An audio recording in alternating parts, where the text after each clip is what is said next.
Assalamualaikum warahmatullahi ta'ala wabarakatuh. Alhamdulillahirabbil alamin. Wassalatu wassalamu ala ni'mal maula wa ni'man nasir wa la haula wa la quwata illa billahil aliyyil azim. Ayyuhal hadirun ittaqullah haqqa tuqatih wa la tamutunna illa wa antum muslimun. Faqad qala Allah Ta'ala fi kitabil aziz wa huwa asdaqul qailin. A'udzu billahi minasyaitonir rajim. Bismillahirrahmanirrahim. Ya ayyuhalladzina amanu kutiba alaikumus kama kutiba alal ladzina min qablikum la'allakum tattaqun. Wa qala Nabi sallallahu alaihi wasallam, farhatani li shaumi. 1. Farhatul indal fitri. 2. Farhatu indal liqa'i rabbi. Yang saya hormati para alim ulama, para asatidah, yang saya hormati juga santrin wa santriya Nusantara, yang saya hormati juga pimpinan atau Dewan Kiai Pondok Pesantren yang ada di Nusantara Indonesia. Pada kesempatan ini izinkan saya membawakan judul yang berjudul Kebahagiaan di Bulan Suci Ramadan. Apa sih kebahagiaan di bulan suci Ramadan? 1. Farhatu indal fitri. Menurut hadis Bukhari wa Muslim, kebahagiaan kita orang-orang yang berpuasa itu ada 2. 1. Farhatu indal fitri, kalau kita berbuka puasa setelah menahan 13 jamnya kita berpuasa, menahan lapar, menahan dahaga, lalu kita buka. Ada perbedaan nih teman-teman. Ketika kita tidak berpuasa, kita tidak menanti-nanti akan adanya adzan.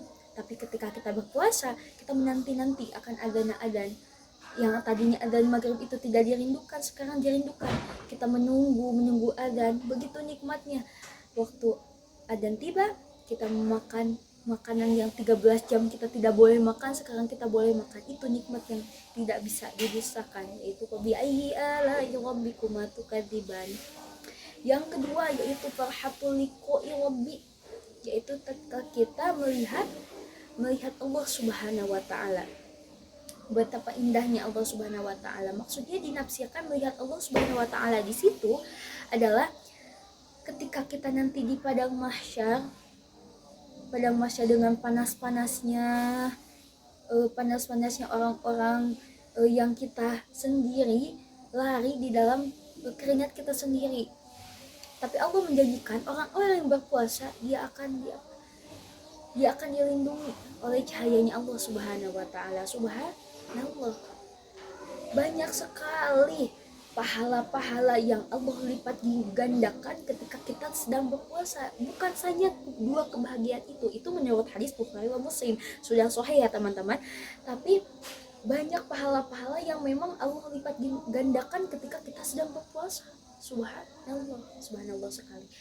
Lalu Teh Anita, bagaimana orang yang berpuasa tapi tidak melaksanakan sholat?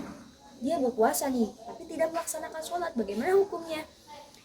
Orang yang puasa tapi tidak melaksanakan sholat, bagaikan kita menumpahkan air di gelas yang bocor.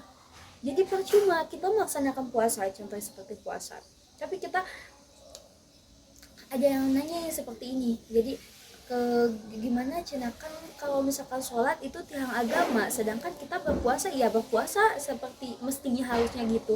Tapi tatkala adzan zuhur, maghrib, asar, kita tidak melaksanakan sholat, bagaimana hukumnya? Iya seperti itu, seperti diumpamakan seperti kita memasukkan air ke dalam gelas yang bocor.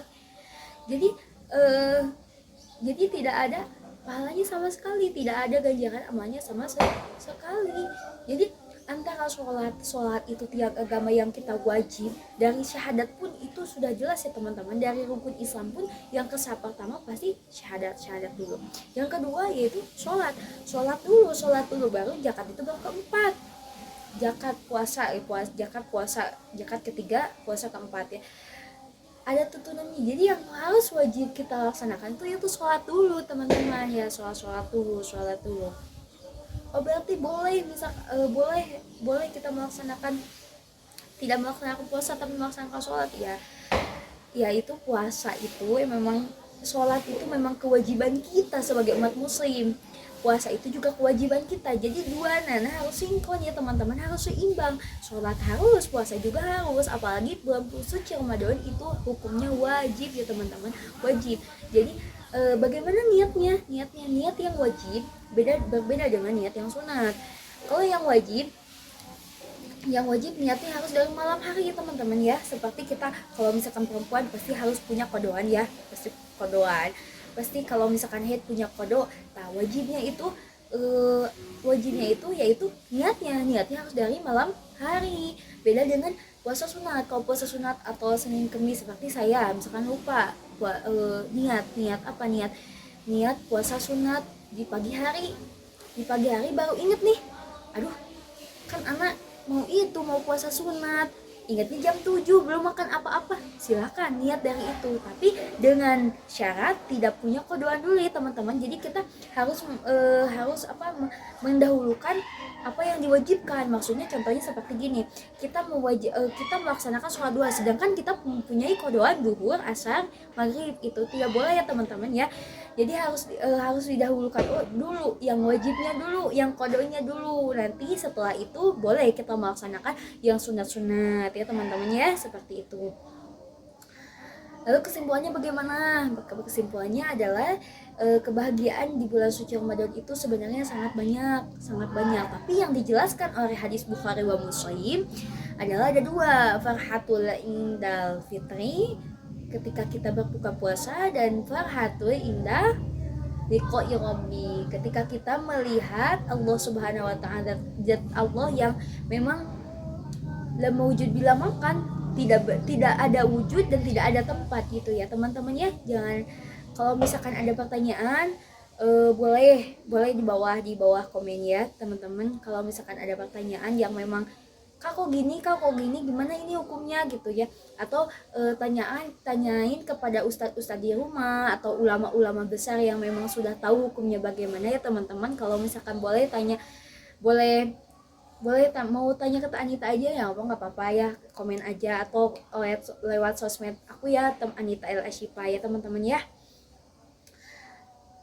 Untuk masalah hukum seperti itu ya, cukup sekian yang saya sampaikan. Mohon maaf apabila ada kesalahan ya teman-teman, soalnya masih belajar. Wabillahi taufiq wal hidayah. Wassalamualaikum warahmatullahi taala wabarakatuh.